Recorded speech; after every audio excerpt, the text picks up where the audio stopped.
Welcome to day 10 of my Skyrocket Your Sales series. If you're joining me for the first time, thank you for tuning in. I'm Ageless Jess, aka Jess Rydell. I'm a sales success coach. And if this is your first encounter with my work, I'm going to encourage you to enjoy the series from the beginning. I've been doing this for the last 9 days. We're in double digits now. We're on day 10. We are a third of a way through. And I'll be here all month long. It's a 28-day series, and it's divided into 4 sections. In the first 7 days, we actually dealt with and sort of debunked common myths around sales and the sales process. Right now, we have moved into common mistakes that you, yes, you, may actually be making in your sales process. The next 7 days beyond that, we're going to spend with some simple tweaks that I'm going to offer up to improve your closing rate and help you with your sales process. And in the last 7 days, we're going to talk about some really great ways to get leads that you may not be thinking of or strategies that you may not be using. So stick with me. There is also an upcoming event that I will be talking about at the end of this call as well. Let me just tee this up. It is on the 23rd of February, and it is a 1-day sales accelerator event that's going to take place online, so you can participate from anywhere. I guess depending on your time zone. But yeah, I'd love to have as many of you who are enjoying the series join me as possible for that, because we're going to be diving into your sales process and getting very specific about some of the challenges that you are running into. And I think today's common mistake will really resonate with a lot of people. So the common mistake that we're going to talk about today here on day 10 is not being prepared to overcome objections. Not being prepared to overcome objections.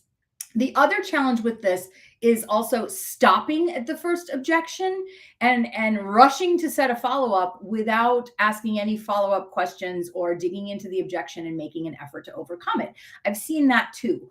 Because people's knee-jerk response is that they don't want to be perceived as a pushy salesperson, they hear the objection and they go running scared.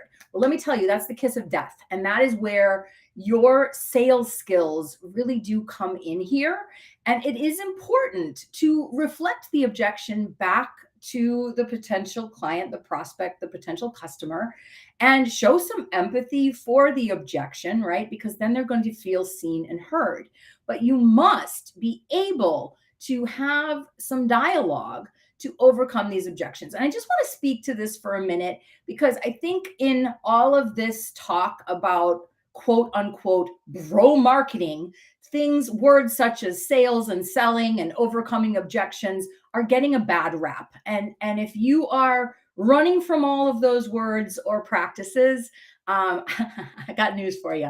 It's very likely you've been interneted, which means you're getting your sales advice from the myriad of amateurs out there on the internet trying to sell.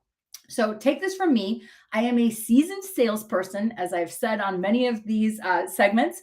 I've closed thousands of sales, and I want to help you do the same. But we can't run scared from overcoming the objections, right? So you want to know, what are the common objections that you're getting, and have some dialogue. And it's, again, you don't want to sound robotic. I'm not saying have this canned kind of response to each objection, because you want to deal with it based on the individual you're talking to.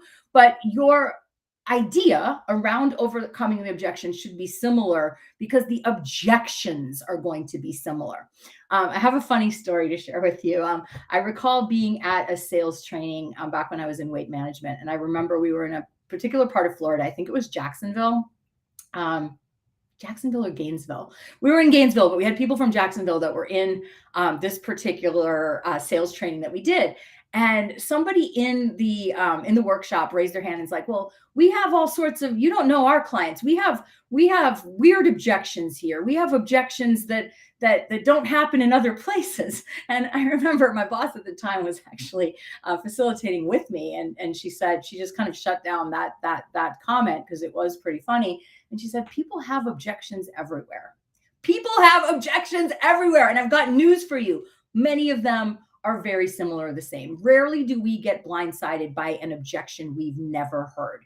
They're all pretty common. Okay. So if you need some help diving into dialogue and ideas for overcoming specific objections, I recommend you get signed up for the Sales Accelerator, because we're going to do some deep training on that and some role play, some skill practice to get you up to speed on overcoming the types of objections that you're getting in your conversations, because they're going to come up. And oftentimes when people throw up an objection, they're either confused or they don't have a belief that your product or service can truly help them.